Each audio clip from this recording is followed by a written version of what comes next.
Okay, can you start?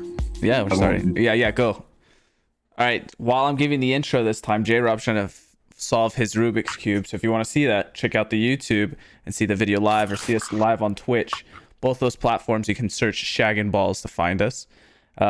This is a special episode. We're not going to do any pack openings. We're not going to have a big discussion. But the 2020 season's back. So we all came together, the four co-hosts here, Jake, Kasey, Pete, and Jrob. And we're here to discuss what this short 2020 season is going to be like. Again, Pete's got a new setup. He's got a new background today. I want to know, Pete, what's that plaque on your right on the wall? The one to the farthest? No, the other way. Close to you. It's a... Reverse. What? This one? No. On your right. Reverse. You're right, Peter. You mean my left? Oh, it's flopped. Yeah, your left. Yeah. There's a LeBron James No. The other Miami one. Heat card. Other way. The gold The one. one up. The When we gold one. say you're right, we Brown legitimately mean you're corkboard. right. No, there's my right is this way. You guys can't see Yes, that. that's what I'm saying. The right. What's that? Oh, You're an see that? I idiot. can't even see that on my screen. That's weird. It's like my great grandpa that I was named after. There you go. Finish Curious that what it was? Rubik's Cube. Yeah, Pete The bought you a time lot Pete of figured time out on which that way was one. his right. Yeah, you got lucky as hell. I mean, I couldn't even see that on my screen. like- That's funny. 2 minutes. What's our recording at right now? That's how long that was. 7.5. A minute, like 2:30 30. probably. That was really good. So J-Rob Yeah, finished the oh. Rubik's Cube. Freaking flash. We'll see if he can continue to improve on his Rubik's Cube time every episode. Love that. I'm gonna throw us out there. We have no new emails, so the streak is continued. Yes. And where can they reach out to us? What's our email, Kasey? It is shaggingballs.pc No. at gmail.com. It's It's podcast. Yeah, That's yeah. wrong. Oh, sorry. No, my no bad, wonder boys. we haven't been getting any. Damn, It's Casey. shaggingballs.podcast at gmail.com. Casey, I you check had it one frequently. job. You had one job, brother. You sure you're checking the right email? Are you logging into Uh, Shaggin Balls PC Yeah. at Gmail, and that's why we're not getting any emails? No, I'm checking it right now. Shaggingballs.podcast at gmail, and there are no new. There's nothing new. So Well, maybe for the emails, but there is a lot of new stuff to talk about in the baseball world. So we're going to talk about what this shortened season is going to be like. I'm going to go over kind of some of the general things that everyone should probably know. And that's what we're going to go over, just like first reactions and thoughts of how it could impact the seasons and how we feel about certain things, maybe. So first of all, the season will start July 24th and players report July 1st. Today we're recording on the 24th of June. So in a month, we'll have a meaningful game that will actually count. The season will be 60 games long. The playoffs will be the same, or they'll start on like the same schedule as they would have if it was a normal regular season. So like September 27th or 28th is the last regular season game or something along those lines. So those 60 games is going to be split up into 40-20. 40 of those games, you're going to fight your division opponents. So say the Cardinals, they'll play everybody in the NL Central 40 times. So each team will get played against 10 times within your own division. And then Probably go on the... about 12 and 28. What? They'll probably go about 12 and 28. Yeah. And then you'll play against the interleague squad that's the same division as you. So again, the Cardinals would play against everybody in the AL Central, and they play 5 games each, or 4 games each against those opponents for a total of 20 games of interleague play. Although interleague play doesn't matter anymore because everyone's going to be the universal DH is going to be implemented for this shortened season for the NL. So we will not see a single pitcher hit all year, except for maybe we'll see Bumgarner or something like that. Some random pitcher where they're like, I just want to hit. And those like maybe a couple you would do it. I guess Ohtani, Brendan McKay, those guys are like cheating, but they'll pitch and they'll hit. So outside of that, the DH, there is going to be a new rule for extra innings. In any extra inning game, The offensive team will have a runner that starts on second base. The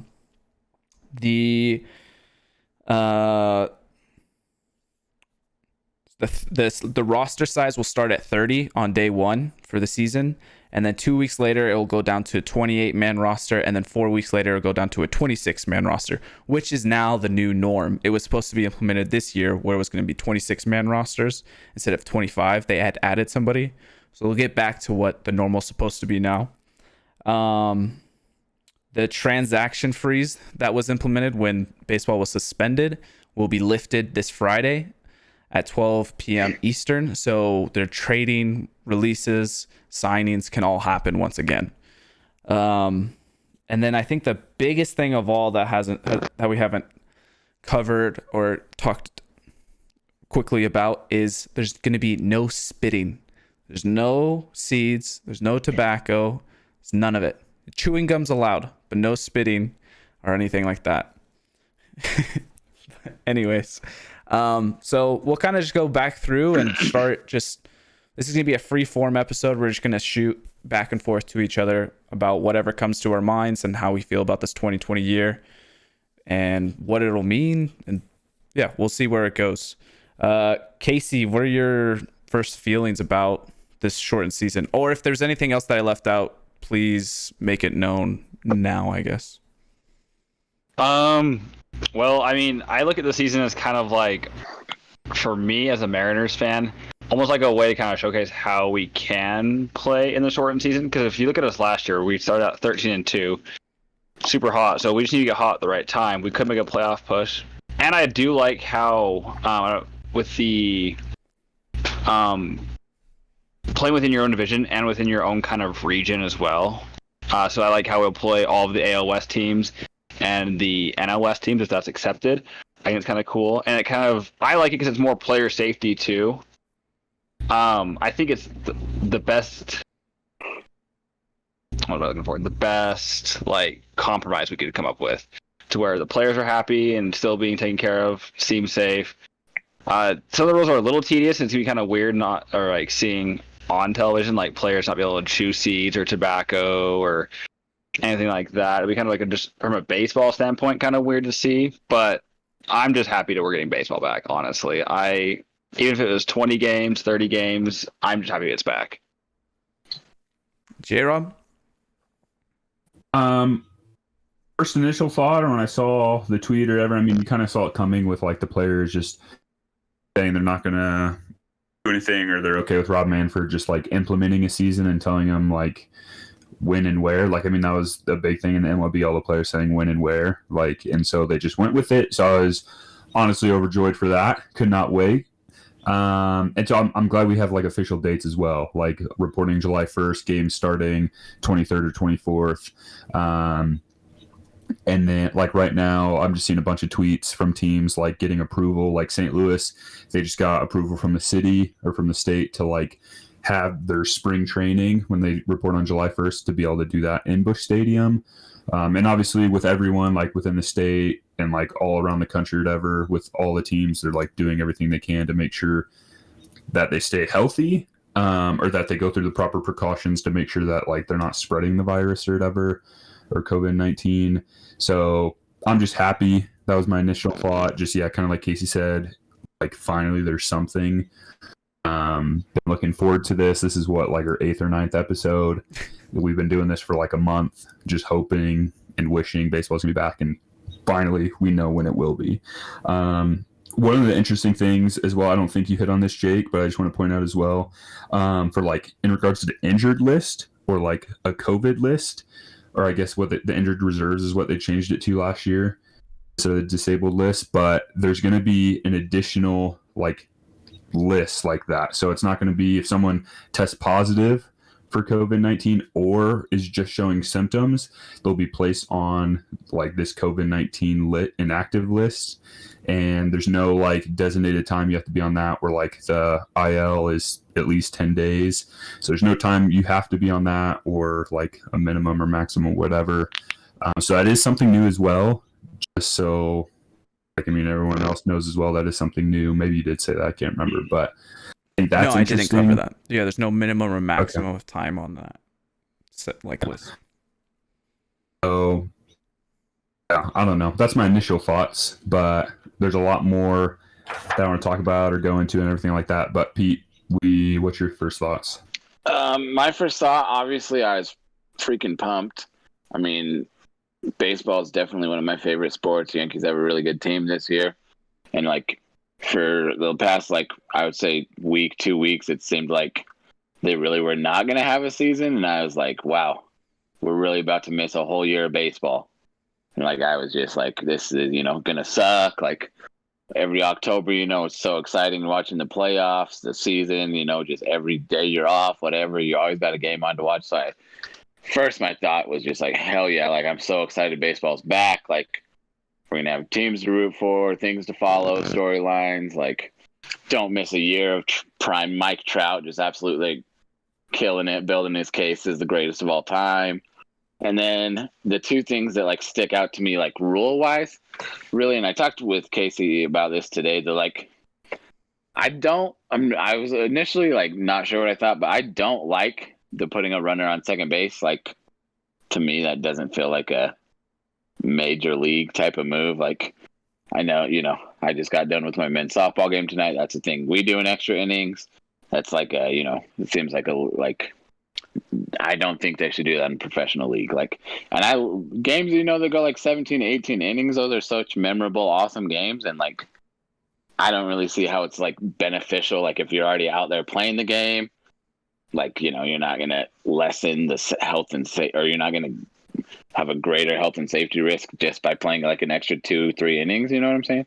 So I'm not a fan of that rule to start off. And then like, Jake, you mentioned no spitting, no chewing, all that stuff. But it's like, how is that going to be enforced? Like, are you going to fine players every time they do it? If like they keep not listening, are you going to suspend them for games? Or like, so I'm just curious about what, like, because I mean, I get it, trying to be like safer and all that stuff, which is good and like necessary. But like, how do you enforce that is what I'm curious about. Yeah, that one's interesting. I mean, Korea has the same rules, and I'm sure the Japan link also has it. But I mean, the spitting, it's just like becomes the habit once you're a player and whatnot. But I am happy to see it just for the hope and the sake that some players are able to kick the habit of chewing tobacco. Me being a Padre fan, there was the sad story of Tony Gwynn that's what led to his cancer and his eventual early passing. But so that's just a hope that I hope players can kick it. That would be awesome. That was where my thoughts went on that. Yeah, so if it even helped a couple people, that would be a dope story to go with this. But along with the other rule that you pointed out with this players starting on second, it's definitely been a new implementation that's been like in discussions that's come out before. But the other thing that I don't think I mentioned is that for this big league camp, the players that are reporting in on July 1st, each organization can invite 60 players. And those 60 players are the only players that can play that season for your team, which I find pretty interesting. I don't know if the number's above that, but like if there was like a young prospect who came up, I don't know where the minor leagues are at all. I don't know if they're going to be able to get games. I doubtful that they are, but I'm sure there's like people are getting their work in and whatnot. But so there's not going to be like trades or anything like that are allowed? No, trades are allowed. Trades are allowed, but yeah, I don't know how it would work if somebody was traded that wasn't on the 60-man list. They probably couldn't play for that other club unless they're allowed to put them on the 60-man list. But that part was a little bit interesting. If they couldn't put them on their 60-game list, I doubt they'd make that trade though. Unless they were like not in contention, didn't really care. Like, yeah, it's like I don't know. I feel like the scenario where that would happen, it would be like Justin Verlander trade or a Zach Greinke trade, where you're trading for like younger prospects anyways, so they weren't supposed to come up, but the other person was on the 60-man list, so therefore he could then play for you and the playoffs. I just wonder where the trade deadline will be. I don't know if there's been news about that yet or not. Yeah. It's August 31st. Okay. It's in the middle of the season. Okay. The middle of the season. There's also something that I'm reading that it says and this isn't official yet, but it's something that's in the works. But they're trying to work out with Nashville to get like 2 teams worth of players to go down there. Not like, these would be unsigned players, and they would go to Nashville, and what they'd be doing there is they would play there just like games pretty much every day, just like a regular schedule or whatever. But the goal of that would be in shape, or to keep them in shape. And then if teams have the need arise, like a bunch of people end up getting sick, and so they need another shortstop or whatever, that they could sign one of these unsigned players, and then they would come play for the team. So I these think are like if that does go vets, through, like veterans who are trying to like showcase themselves or something. it doesn't say who they would be necessarily. Like, they're still working on the details. It would be, let's see, Because the unsigned part is like interesting. I just don't know what the collection of players that entails. yeah. Maybe it's like league or whatever, you know. It could be players like because the draft was so short this year too, comparatively to what it normally is. Like, they might be. Yeah, the draft it's Maybe normally like 40 that, rounds, got cut to 5. Yeah. Yeah. So, but the teams would have to pay to add these players to their team. And it says it's unclear exactly who would be involved and how it would work. So I think that would be interesting as well. And then if it did happen, how much that would be used. Obviously, how much that being used is determined on how many people get sick. But I don't know. I think that's kind of cool as well, though. Just it's almost like a backup plan or whatever.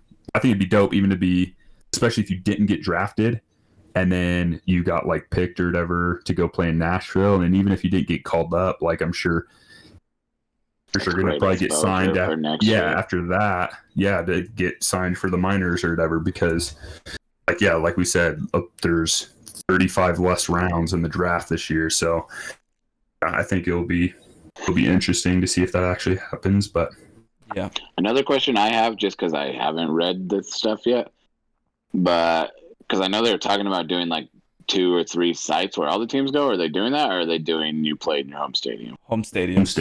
And you're traveling home stadium. still.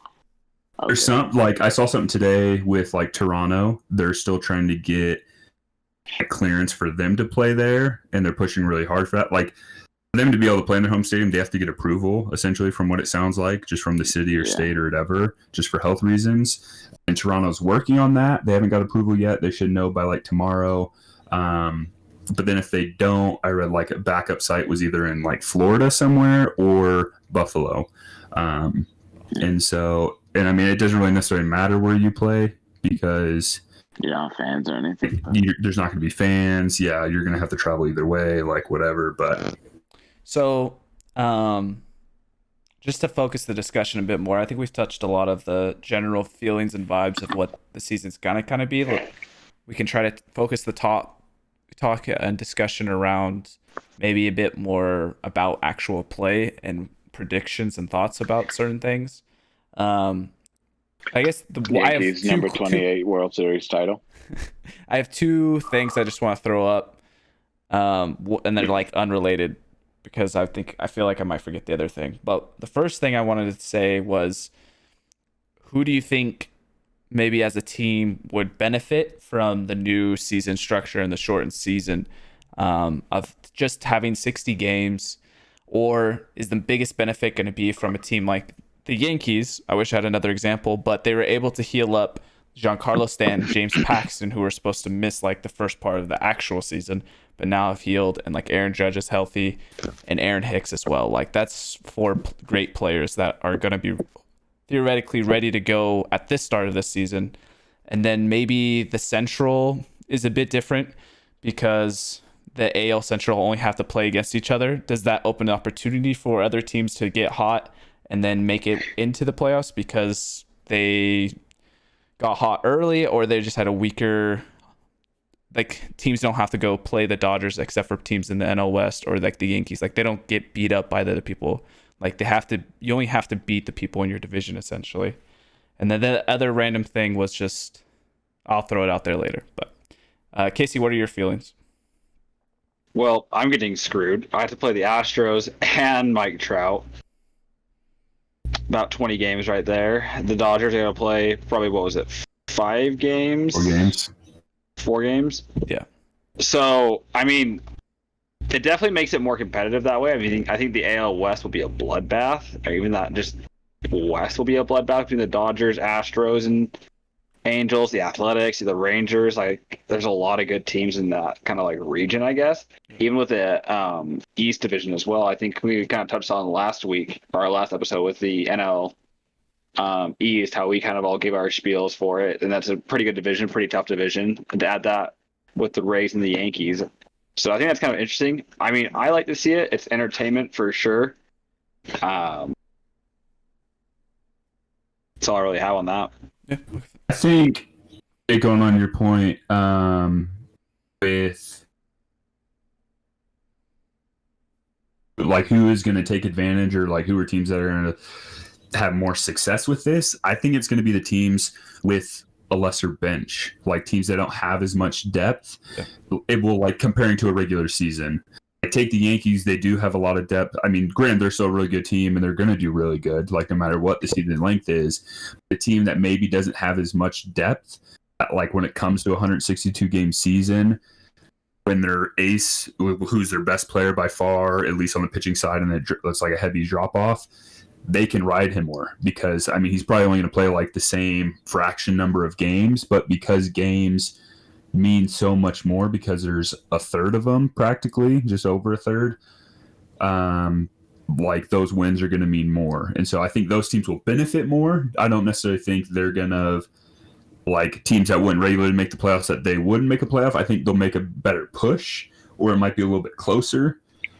I mean, I think that's for, like, the same as well, though. If you take the first 60 games of the season, first 60, middle 60, last 60, whatever, like, the standings are a lot closer. Like, you're not going to have any team this year, or at least you hope so, except maybe the Mariners, that are going to be 20 games out by the end of the year, which you definitely get in a regular season. Yeah. So, sorry, Kasey. I honestly, my thoughts on that, like, I think, because, you know, Kasey mentioned earlier, like, the Mariners, because it's only 60 games, like, any team can have a great 60 games. So I think, and then J-Rob's point too about, like, you don't need as much depth. So I could see a team like the Blue Jays or somebody that's like, they have so much young talent. Like, if that young talent comes out of the gate hot, like, and they only have to keep it up for 60 games instead of the full 160.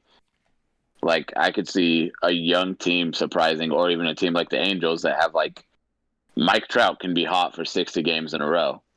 And, like, he can, you know, I think you can have superstar players make a bigger impact, and, like, young players that, you know, kind of like the league can figure them out, like, stuff like that. But, like, it's such a quick, like, sprint of a season compared to what a normal baseball season is. I could see, like, I definitely feel like there's going to be some surprise teams that people don't expect. And on Casey's I feel like, too, to... No, sorry, go ahead. Finish your... No, I was just saying, like, feeling like this, like all the teams are like, they're have that mindset, like, every team's like, we're in this. Like, it's 60 games, we get to win 60. We have a good record between 60 games. So I feel like almost every game is going to have that playoff implication to it. Like I was telling, I think it was one of our coworkers, Brooks, today, that it's like every game is going to feel like a playoff game at this point. Because if you lose 10 games, you could be out of contention. Like, that's just how valuable, like, every game of these 60 games will be.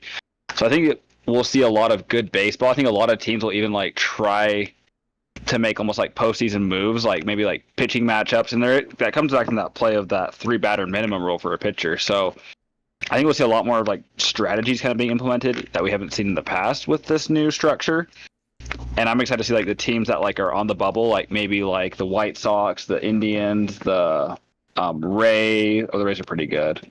Those teams like the Mike Trout. Yeah, exactly. Go ahead, Jake. No, I totally agree. It's going to even add more teams to on the bubble. To, like, Pete's point, like, if lightning strikes, like, teams aren't going to have the time to try to readjust and figure out exactly how to get, per se, a batter out, or how to, like, find a pitcher's weakness and really key in on, like, where his tendencies are. It could be like the young core from the A's rotation that could really thrive. It's like, oh, the talk before the season's like, oh, a young arm, like, we'll see how they do over 162. It's like, okay, well, a high arm that has a lot of great pitches in it in a 60-game season is a lot more appealing to me.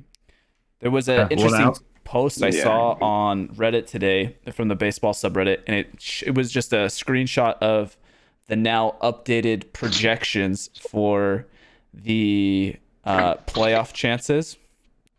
And like Upper the World Yankees Series. took the biggest hit because they're like the best team, and it hurts them that they don't get to stretch out over 162. And like the biggest jump was the White Sox, because maybe they're one of those teams that don't have the depth, but their like young hitters come out hot, and then their pitchers are just solid enough and stuff like that. So I think you guys kind of hit on all that, and it leans into what you guys said.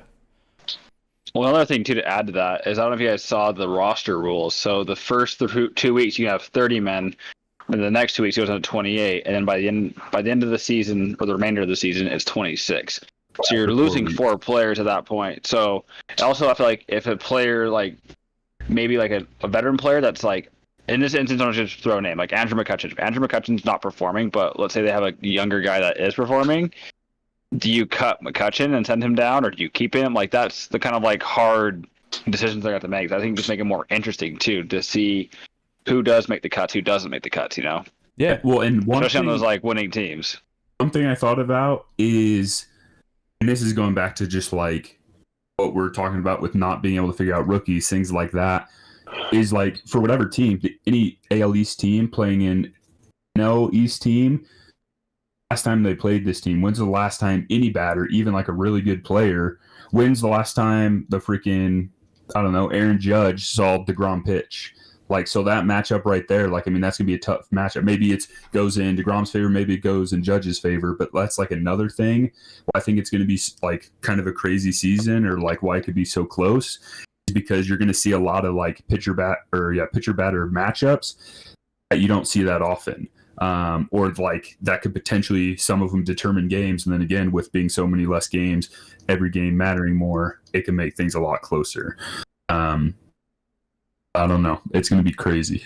Yeah, my assumption would be Kasey. that pitchers are going to be ahead of like the batters. They're going to have like the big advantage. Like, who knows with all this time, what I was like gonna all the ask. arms are already like getting close to being ready for the season, that they were already stretched out. Maybe some pitchers refined some pitches, or maybe added something to the repertoire that just hasn't been scouted at all. Yeah. What do you guys think? What's the weakest and what's the strongest division, do you guys think? Or like, so maybe not division, but like what's going to be the craziest? Like the East, the Central, the West, like putting together both NL and AL. I feel like the weakest, I would go Central.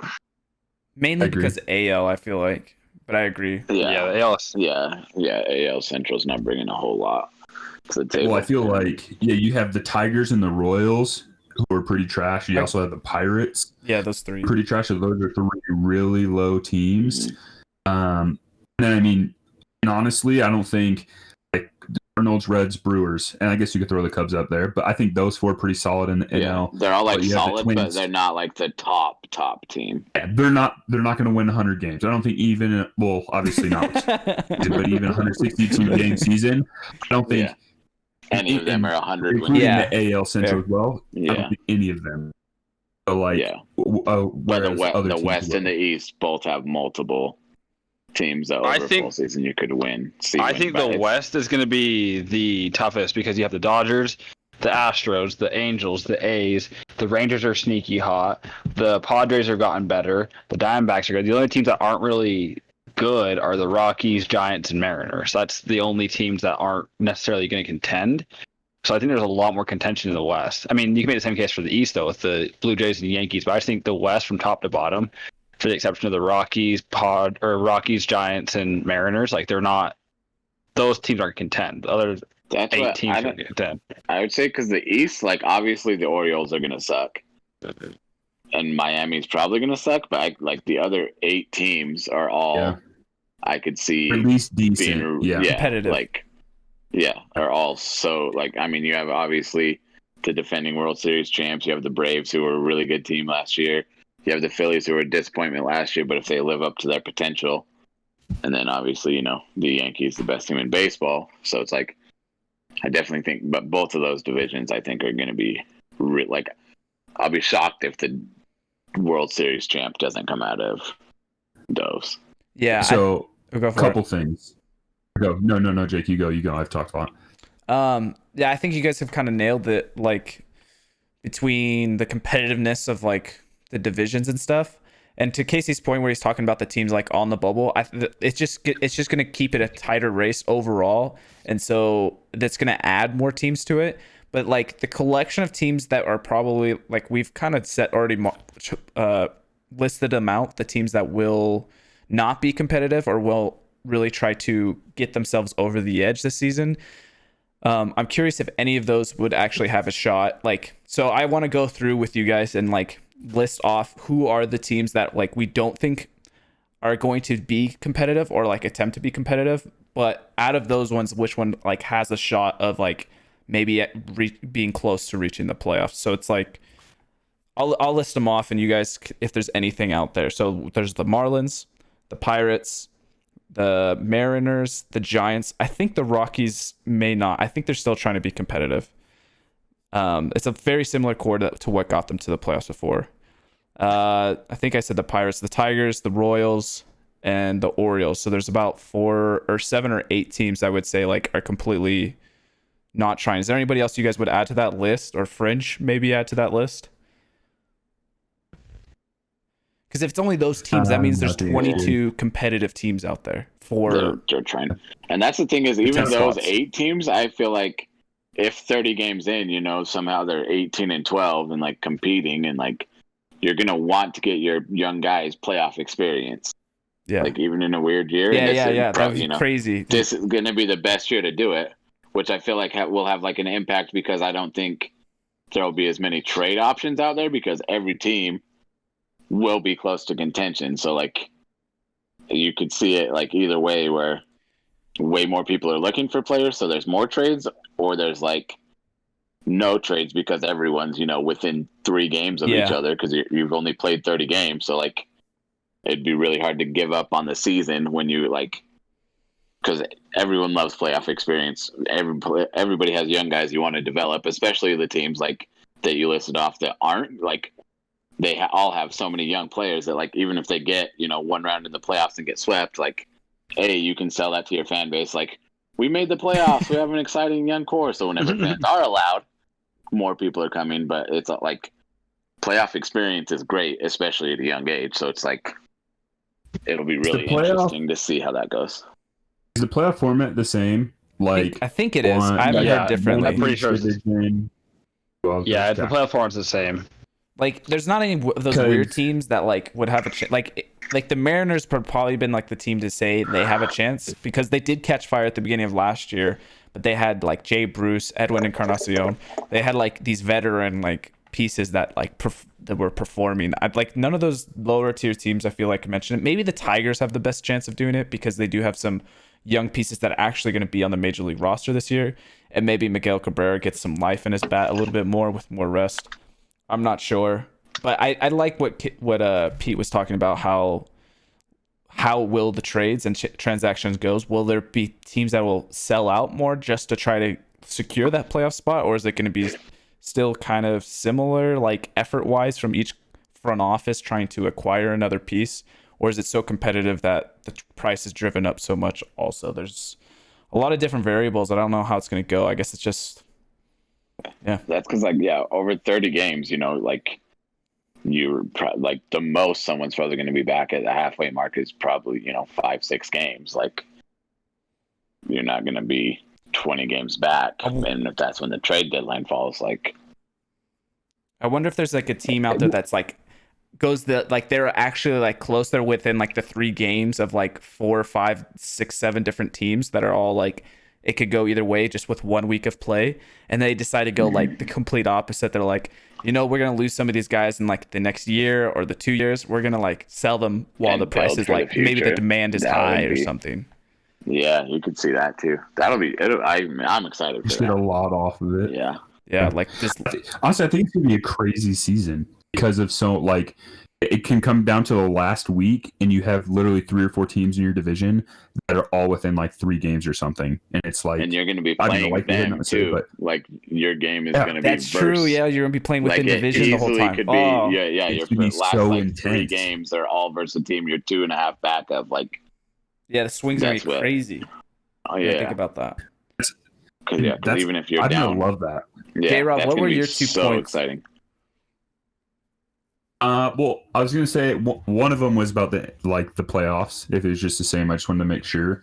The second comment I wanted to make though, and I almost don't like saying this, but I think it's true, because it's regarding the Astros, and we all know they're lying, cheating sons of bitches. But Hey. I think they're the luckiest team this year. I'm not, and by that I don't mean they're going to win the World Series, but I think because one, it's a shortened season, so and going with that, they're not until the playoffs. They're not going to see anybody from the East or Central on either side, NL or AL. So max, they're going to see 9 teams, not because you don't count them. So they're only going to see 9 teams. They're going to see the Dodgers though, who got a lot of beef. Yeah. Well, but so I mean, there's them though, but like with that, I feel like a lot. I don't think people have forgotten, but obviously with everything going on, like that's kind of been put on the side, like what the Astros did and everything. Just the discussion with that, and so that's what I mean by luckiest. Like this kind of they got brushed under the rug almost, or like covered up. When that would have been the biggest story to start the year. I mean, Yeah, maybe the like, biggest thing going against them is that there's not going to be the fans. They're not going to be able to get booed. They're not going to feel like that pressure of like hate from like the baseball audience being like, you disrespected our game. They're just like all the stadiums are going to be empty. That's going to be so weird. But like the Astros going to get the same treatment any other team would, because I don't think opposing players are going to boo them. That'd be funny. Yeah. But I don't think it's going to happen. The stadium should put in like a booing audio when every time. Just for the Astros games. That'd be sick. Yeah, but they can't bang any. What'd you say, Kasey? They can't bang any trash cans because they'll be too noticeable. Yeah, true. way too audible on that is a good thing. Everyone just looks at them like, "Are you kidding me? You try?" We heard that one. I would almost do it in between pitches, like before they put anything down, just hit it, just because we might get that. Yeah, that's what I mean by the lucky. So they're super lucky. Yeah, just because they don't have to deal with that. And then even when they reach the playoffs, if they do, like going up against other teams, and it's like, oh, maybe the teams will take it out on them. Then it's like, are you really going to hit a guy and put a guy on the base in the playoffs? Like, I don't think teams take that chance. So it's like. And they're not going to wait till next year. By then, it's going to be a year later. And so, I don't know. Luckiest team this decade, that's for sure. Kasey, how do you feel about there not going to be any fans in the ballpark? So there's not going to be anybody in the Bronx, nobody in Fenway. LA is going to be, there's just going to be St. Louis. It's going to be empty. How weird is that going to be? I think it's going to be weird, but I hope like they do so like, I hope that like MLB TV and like ESPN like partner up so like they televise all the games. I can just imagine though, because like I've been into like an empty ballpark and like during BP, and the bat sounds perfect. I thought you were just the crack of the bat at a Mariners game. I mean that too at a Mariners game. Yeah, the acoustics, like it's just this. Like I think you're gonna hear the sounds of the game a lot more, and I think it's like an average fan like will know what that means already, but like to people that like don't really know, like I think they'll hear a lot more of the chatter and like a lot more of like. Yeah. There's less like hand signals. I feel like within the infield, they'll actually like hear like players' dialogue and like just hear the sounds of the game a lot more. I think it'd be pretty sweet.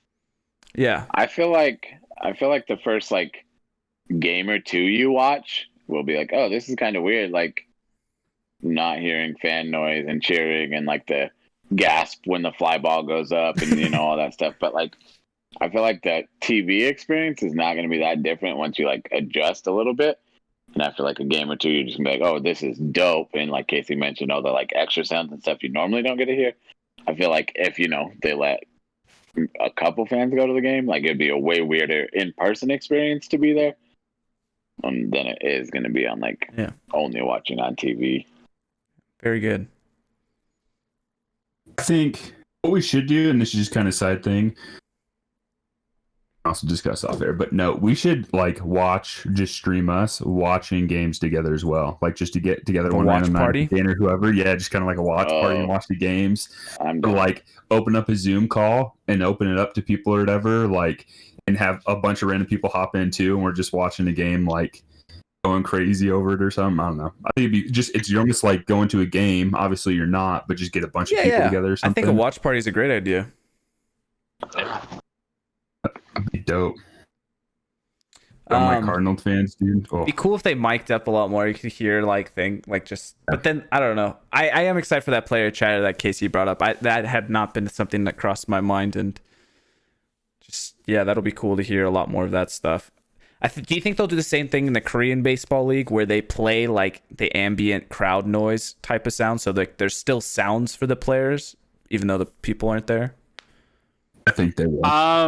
Yeah, I think they would too, to kind of keep the players from like going insane or feeling like they're playing like a high school baseball game.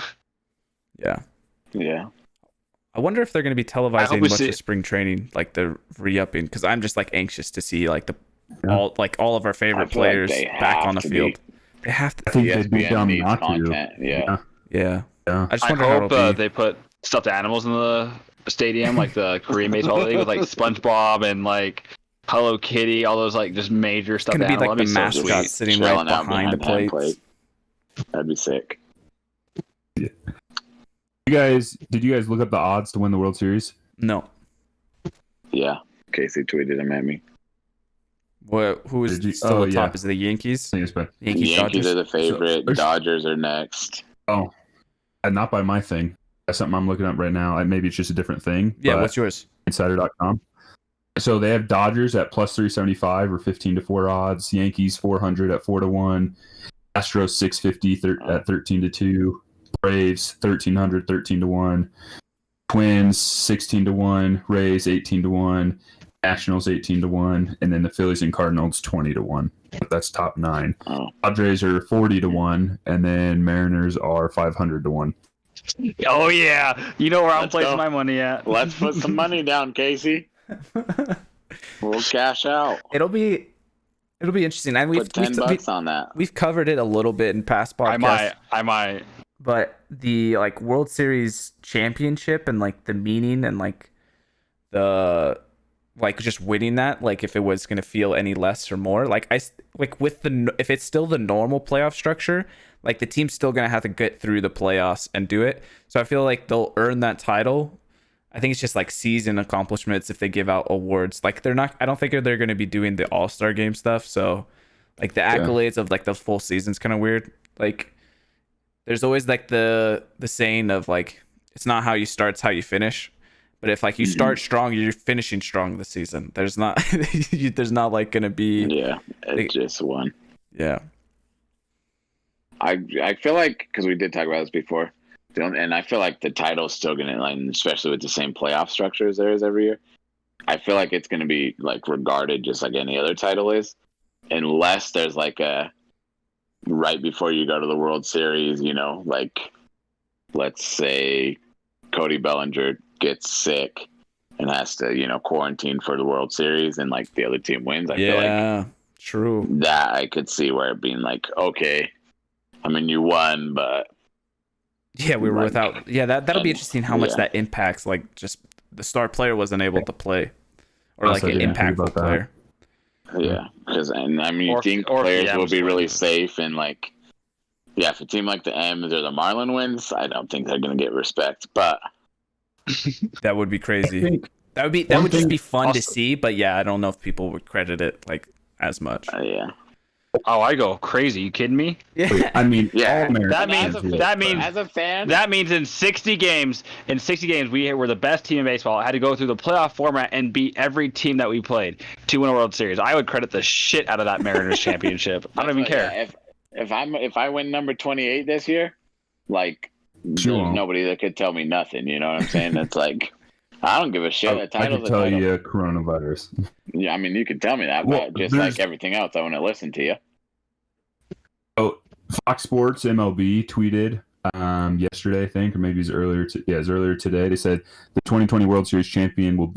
and then like a blank line.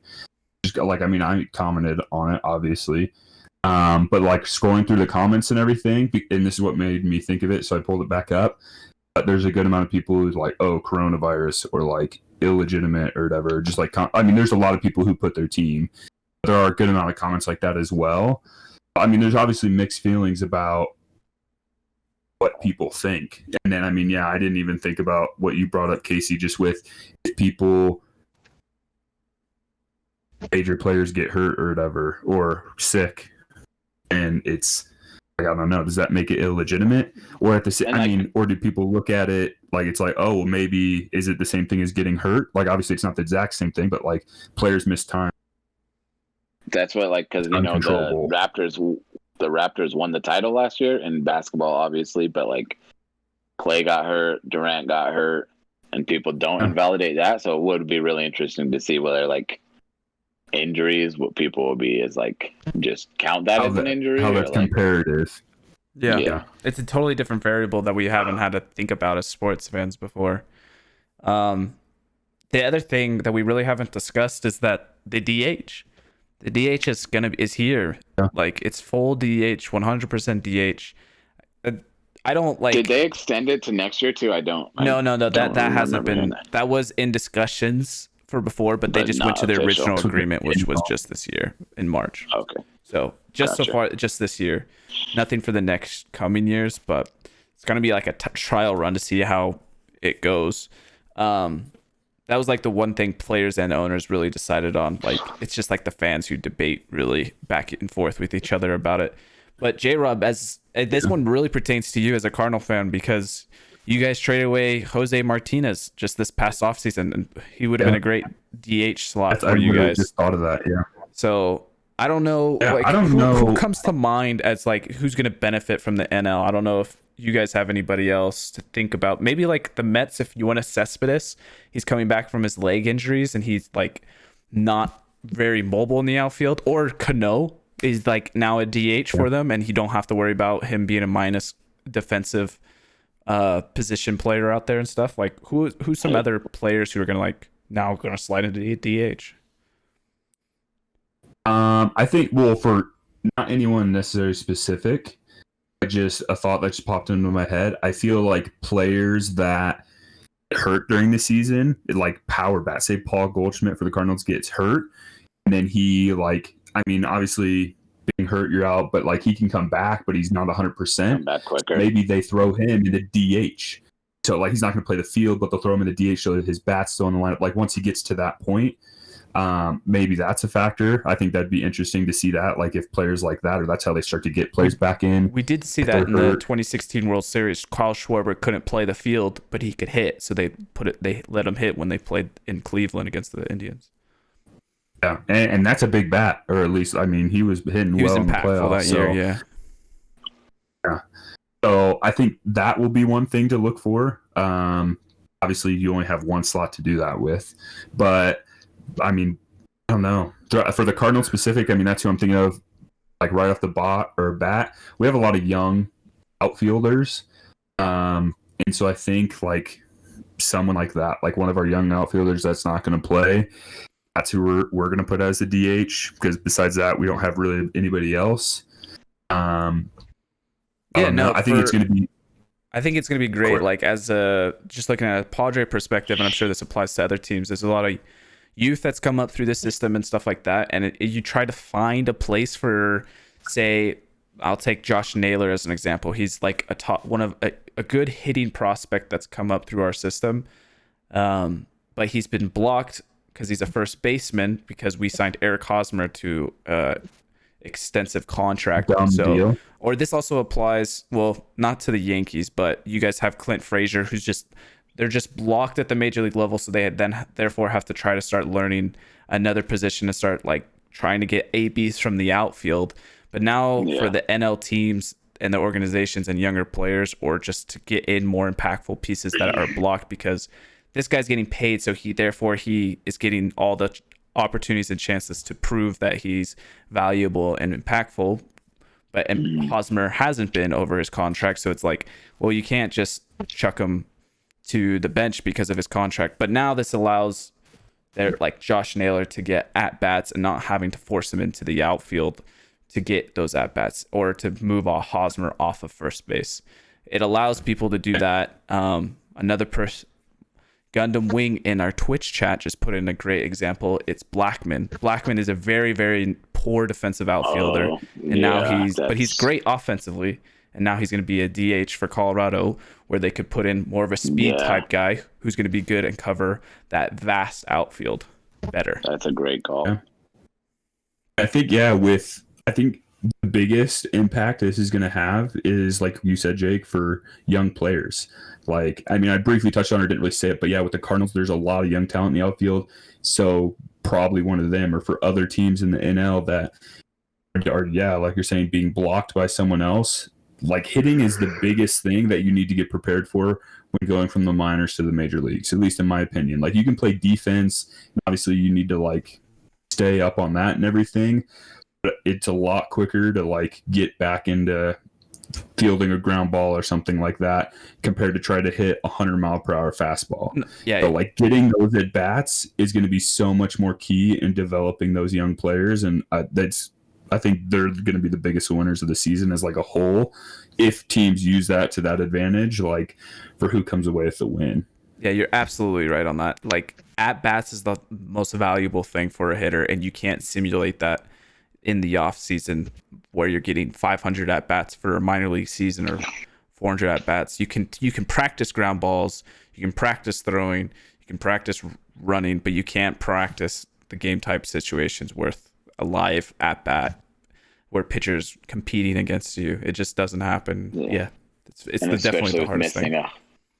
And you miss 100 games this year, so like your already limited opportunities would have been cut. So like, yeah, will be really nice for NL teams. Kasey, what baseball? What I mean, this doesn't affect the Mariners as much because they already have a DH. What I mean, realistically, obviously, don't be hopeful with me. Be realistic with me.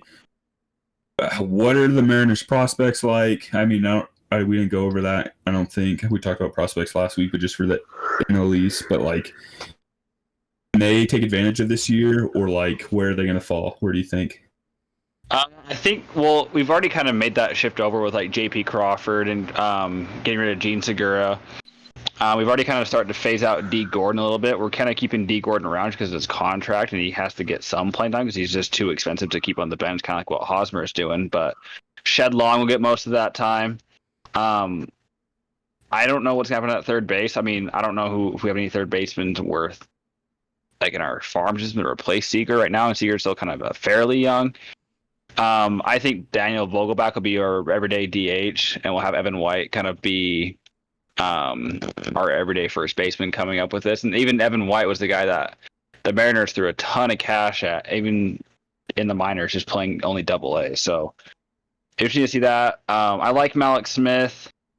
I don't know Haniger's status right now, if he'll be playing or not, with his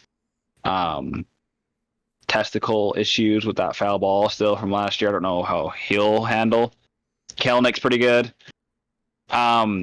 So it's interesting to see. I think it's going to benefit more of our younger pitchers than anything, like Justice Sheffield, Justin Dunn, Yusei Kikuchi. I think it'll help us in a way of like developing. I don't think we're going to compete. I think if we get hot at the right time, we can play spoiler or maybe barely be in contention, but I think we're going to take this more as a time to kind of like run with what we got right now and get our guys more experience, kind of like how the Astros did years back with Correa and Altuve and whatnot. Just a more, well, not going to cheat, but I mean, I don't know if they cheated back there, but like yeah, I know what you're saying.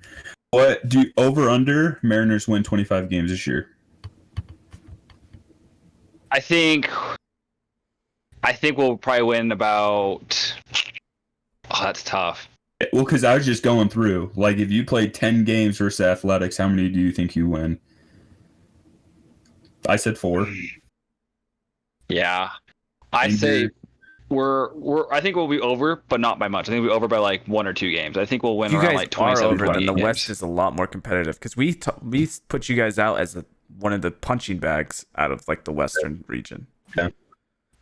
If you guys get 25 games, then it's going to be real tight. Because that's almost 5. I put you at 23, honestly.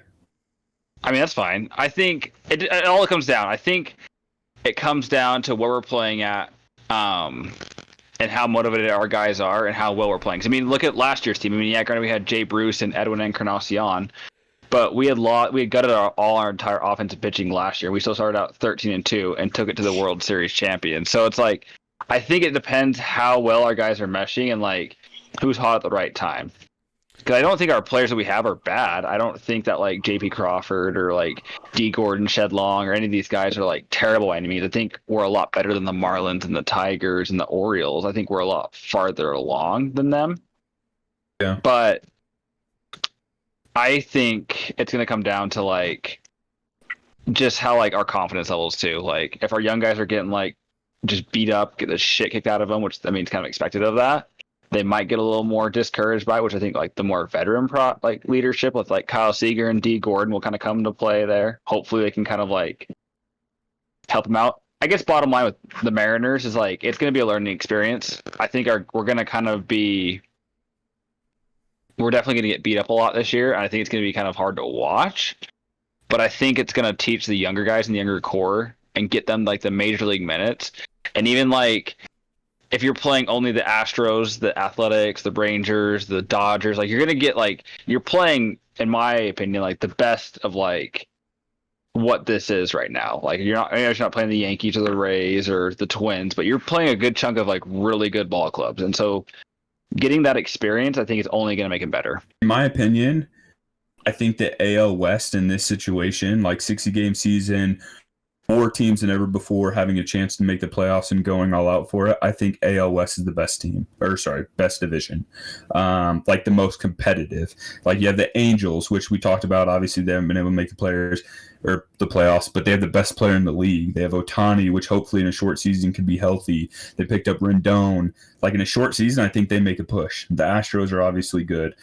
The Rangers, they're not terrible. I mean, they're pretty good. Didn't they make the playoffs last year? Like they have a decent team. Athletics are good. Like those are all 4 solid teams. Like so, I think that's why I want to have the Mariners at 23 wins. Is just because it's a tough division. Playing 40 games versus them. Like I mean, obviously you're going to win some games, but I think that's the hardest division in a situation. Yeah, I think most of our wins are going to come too from like our NL West opponents. Like I think like we'll split with the Rockies. I think we'll take it to the Giants pretty well. We can probably sneak by with the Diamondbacks a little bit, but like the Dodgers, I think we're gonna get the shit kicked out of us there. The Astros, Question: this is a different topic for you guys, but because like we've already seen in all the other sports, players opt out. So do you think we're gonna have like a good amount of baseball players opt out as well? Or like, do you think we're going to have big stars that don't want to take the health risk this year? Because we've seen that in every other sport already. It's like it's definitely going to happen in baseball. But I think there's not, unless I've missed it, I don't think there's really any big players that have opted out of other sports. Yeah, no. Decent players, but a lot of them are players that aren't to them. Like Avery Bradley, it's because of his son or whatever struggles to or I don't know, just his immune system is more threatened, and so he doesn't want to put his kid at risk, and he's not going to like not see his kid for however many months or whatever because they have to be like confined. So I don't think it'll play that big of a role. It won't be any like major player. It won't be because they don't want to get sick. It's because of other factors like that, or if they do have a health concern. Yeah, I hope it doesn't have a big impact. Like I just hope things start to improve overall with the virus, but yeah, it could be something that happens. I don't know, maybe it's similar to what Jrob just said, where they're just thinking more big picture than the 60-game season. There's like, hey, like I'm just not gonna risk it. But if there's been no like cases in the KBO and stuff, that might be a good way to point to be like, hey, this is a way to kind of the rules that they have been following have worked for that league, and so it should be okay with us. And baseball, just as a sport, is not a contact sport like it is with basketball. Basketball, you're constantly like body on body like the whole time, so it's less risk in that sense. Social distancing unless you're on the base path. Yeah. But along with what Kasey's point was, I think overall, just to apply it more in a general sense across the board, the teams that have like prospects that are closer to being major league ready, I think are going to be more so neutral in this scenario. Like Kasey mentioned, the young pitchers of Sheffield and Dunn who could get major league innings. Kind of to Pete's points earlier about saying playoff experience is really valuable. Just a rookie getting major league experience is going to be valuable as well. So, because I think the teams that are going to struggle are the ones that are really young prospects in the farm system down in the lower levels, who are going to miss out like on a full season of development, and that delay kind of almost in a sense delays their window of contending again or being competitive. It like puts those teams back, sadly. And I just wonder if that throws off other people's windows as well and stuff like that. Like, I just think the teams that have the prospects who are more ready to impact major leagues like 2020 and 2021 are going to be okay, rather than the teams that are like 2023, 2024 are going to be like 3 or 4 slowed down years a little bit. I can see that. Yeah. They're just missing a whole year of developing, like of a young kid strengthening his arm for a full season's workload. Like, that's just innings that they're not getting anymore. So it's just like, I don't know. Yeah, that's crazy. Where do you? All right, Pete, go for it. No, I figured. Jake, where do you think the Padres finish? I haven't got a win count for them, but what do you think? Where do you think they're at? They make the playoffs, yes or no, and why? And then roughly amount of wins. I think a large part is going to be dependent on which prospects they push. Like, is this a season where you push in and you spend a season of service from somebody, or is it like a season that you just hold back on and say, I don't want to start Mackenzie Gore's clock now, or Luis Patino? Like, are we just like saying, hey, we're gonna like save you guys so we can have you for a full 6 years of team control rather than like 5.5 years of like control of games worth type of thing? So it's all dependent. If you had to pick as a fan, where would you go? Their bullpen's really good, and like they don't have to go acquire those pieces. I think there's some teams that are going to have to go acquire like certain things to really lock in their team. So the biggest question mark is the starting rotation, but I think they'll finish second in the division.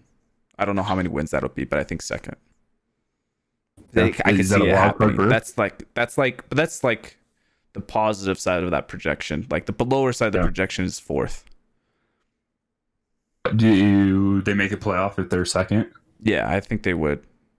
Like it'll be interesting how close it is, because like you don't spread the wins and losses out. Like all the wins and losses are going to be constrained to each of those regions. Like those aren't like spread out across. So like if you're second in division, like you should be like right there, unless there's like just two absolutely dominant teams like from the two regions. Like the wins shared across each region is like, it's interesting how it's not spread a lot more interesting. But I think one thing, there's a couple things that I just thought of. One, I think what led me to think wild card. Obviously, there's going to be 2 wild card teams. So I'm like, hey, for the NL, just saying, because we're talking about the Padres, who are going to be the 2 wild card teams. And then I'm thinking like, wow, it's going to be really close. Like, like what you're saying, if you're second, you're going to be right there no matter what. But and with that, I was thinking wild card, but then also who wins the division? Like, how's this all going to play out? Or we might need like 3 or 4 games to determine like if teams are tying. If teams tie for first place, or if they tie for the wild card, like things like that. And what determines who wins? Like, are you going to have to play in game to see who wins the division? And then if you lose, are they the wild card, or will they have to play another game for the team that was the wild? Like, I don't know. So I think that would be crazy to see as well. It could not happen at all, but I think that very well could be something that happens at least in one of the divisions or in the NL or AL this year. No, you're absolutely right. We get that sometimes in a 162 format. Who knows what'll happen in a 60-game format? But I think we've kind of touched on a lot of things that we wanted to talk, or just we got a lot of our thoughts out. I think we'll go ahead and probably wrap up, but I want to go around quickly and get like a sentence from you guys, or something else that you want to point out that you're just looking forward to just having a 2020 season, whether it's a team that you're excited to see, a player, or if it's just seeing baseball again. We'll go like Kasey, Jrob, and Pete, just around like what is going to make you smile when you see this for the 2020 season? Well, the first Go M's I'm going to see when the Mariners get that dub, I'm going to smile ear to ear. I'm excited to see Bellinger and Betts. I think that'd be a cool duo to see in LA. And the Yankees losing. So, all right. You got a disappointing Very year, nice. buddy. So mine, I'm gonna read you what my thing was. This is what I said on the World Series odds. I said Cardinals are making it to the 2020 MLB World Series. They'll win the division, beat the Braves in the NLDS, then beat the Dodgers in 7, and go on to beat the Yankees. Tag Shaggin Balls. But to go with that, I think Cardinals win the NL Central by 4 games, which is a large margin in a 60-game season. Throw But I some money think on it. you take it away. I will on air next week. Not right now. I Name gotta you. pray about it, but We'll put some money on it. Okay. You're so confident. Throw some Very money on it. I'll confident. throw some money on my Yanks. First of all, I just thank the Lord baseball's back. I'm freaking pumped about it. I mean, obviously, I'm excited to see a hopefully full, healthy season from Aaron Judge and Giancarlo Stanton because they, 2 absolute mashers. Like in the NL East ballparks, are some of the, easier ballparks to hit home runs in, as well as the AL East ballparks. So, like, a short season, but they could put up some stats, which would be amazing to watch.